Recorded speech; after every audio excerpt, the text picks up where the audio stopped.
আমি যেন পরিত্রাণ পাই, আত্মরক্ষার জন্য খাটের নিচে চলে গেছে।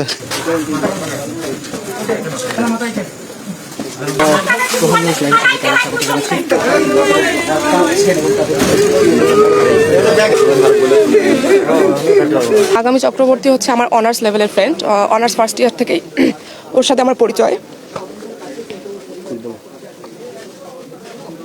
আমি আজকে রাত 10টার দিকে, 10টার পর অবশ্য লাইভ দেখতেছিলাম ডিআরবি নিউজে। লাইভ দেখার সাথে সাথে মানে ওর বাবার নাম বারবার বলতেছিল, তো আমি ততক্ষণে শিওর ছিলাম না। আমার অনেক ফ্রেন্ডকে ফোন দিয়েছি, দিয়ে বলছি যে ওর বাবার নাম কি আসলে এটা আমার মনে পড়তেছিল না। দেন যখন লাইভের শেষে ওর নাম বললো এবং ওর ভাইয়ের নাম বললো, তখন আমি শিওর হলাম। যে আমার হাজব্যান্ডকে পাঠালাম যে যাও তো ওদের বাসার ওখানে, আমরা তো চিনি ওদেরকে, যে আসলেই ঘটনা কি সত্যি কিনা। যে ও আসলো, আসার পর বললো যে হ্যাঁ সত্যি।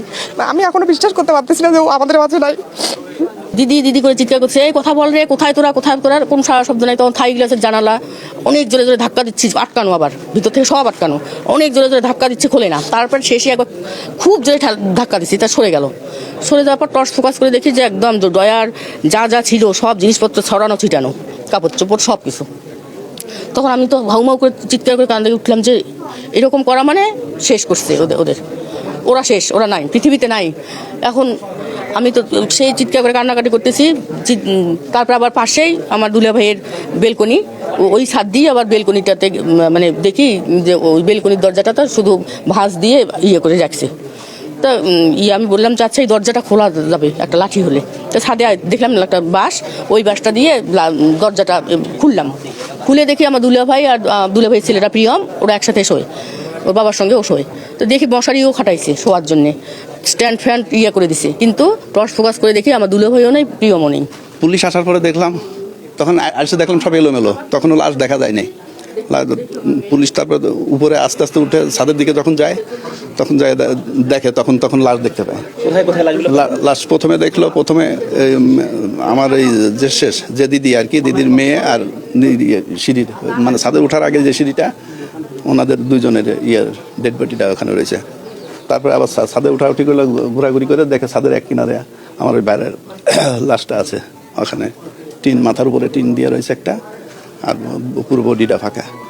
তারপর ছোট ছেলেটার পাওয়া যাচ্ছে না, ছোট ছেলেটা কোথায়, ছেলে খুঁজতে খুঁজতে দেখে যে খাটের নিচে। তারপরে তদন্ত করে দেখে যে খাটের নিচে মনে হয় হয়তো বা আত্মরক্ষার জন্য পলাইছিল। আমি যেন পরিত্রাণ পাই, আত্মরক্ষার জন্য খাটের নিচে চলে গেছে, তাতেও রক্ষা পায় নাই, ও জায়গাতে শেষ করে দিচ্ছে ওকে। এই অবস্থা ঘটলো, কারেন্ট গেছে। আমরা মানে মহিলারা এমনিতে তো বাইরে বেড়াই, কারেন্ট গেলে ওখানে বসি আসি আমরা 2-3 জন মহিলা। 2টা ছেলে আসলো, আসি বলতেছে যে হচ্ছে এখানে মাস্টার থাকে না, মাস্টারের বাসা না? আমরা বললাম হ্যাঁ। কয় উনি কি বাসায় আছেন? তা আমরা বললাম যে উনি তো বাসায় আছেন কি না আছেন আমরা তো বলতে পারবো না, কলিং বেল চাপেন যদি পান। এখন তো কলিং বেল চাপলো, অবশ্য শব্দ হয়নি। তা আমরা বললাম কারেন্ট হয়তো নাই, ওই জন্য হলো শব্দ হচ্ছে না। তারপরে ছেলে 2টা আবার ঘুরে গেল, যাওয়ার পরে আবার খেলো হচ্ছে আসলো, যখন কারেন্ট আসলো তখন তো আমরা আসতে যাচ্ছি। তা আবার বলতেছে যে হচ্ছে কারেন্ট তো আছে, হ্যাঁ আবার চাপেন, আবার হলো চাপলো, কলিং বেল কোনো বাজেনি। তারপরে ছেলেগুলো আর কথা বলে নাই, চলে গেল। তারপরে চলে যাওয়ার পরে তো আমরা সবাই বাড়ি ঢুকছি। এখন এখানে ওনার হচ্ছে ওই মাস্টারের হলো স্ত্রীর হলো বোন এসছে, আসে ছেলে করে ডাকতেছে, মেয়েটার নাম প্রাপ্তি করে ডাকতেছে। তখন আমরা বাসা থেকে বের হয়েছি যে এটা কি সমস্যা, পরে জানাজানি হলো ওইভাবেই আর কি। তারপর আমরা কিছু জানি বলতেছে বাবা দেখো তো তোমার কাকার কোনো ফোন নাম্বারে ঢুকতেছে না, 4 জনের সবারই ফোন বন্ধ।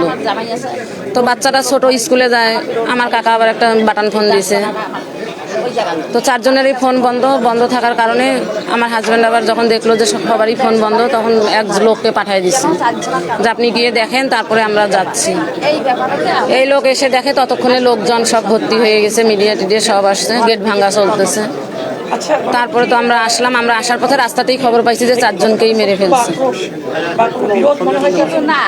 আমরা তো কাউকেই চিনি না, উনি তো চাকরি করে এবং উনি এত ঠান্ডা স্বভাবের, এত নীতিবান সৎ লোক, তো ওনার যে শত্রু থাকবে সেটা তো আমরা জানি না। এখন এটা ডাকাতি না শত্রুতার জের আমরা তো কিছুই জানি না। তো ছোট বাচ্চাটাকে পর্যন্ত তারা ছাড়ে নেই, ক্লাস 5-এ পড়ে ছোট বাচ্চাটা, তাকে পর্যন্ত তারা ছাড়ে নেই। হয়তো বা বাচ্চাটা চিনে ফেলছে। হ্যাঁ আমরা বিচার চাচ্ছি, সুষ্ঠু বিচার চাচ্ছি, যেন ওনারা ন্যায় বিচার পায়। ওনারা যে মারা গেছে ওনাদের মৃত্যুর ন্যায় বিচার আমরা চাই, আমরা আর কিচ্ছু চাই না সরকারের কাছে, আমরা ন্যায় বিচার চাই। উনি একজন টিচার, একটা প্রাণীকে ওরা রাখেনি।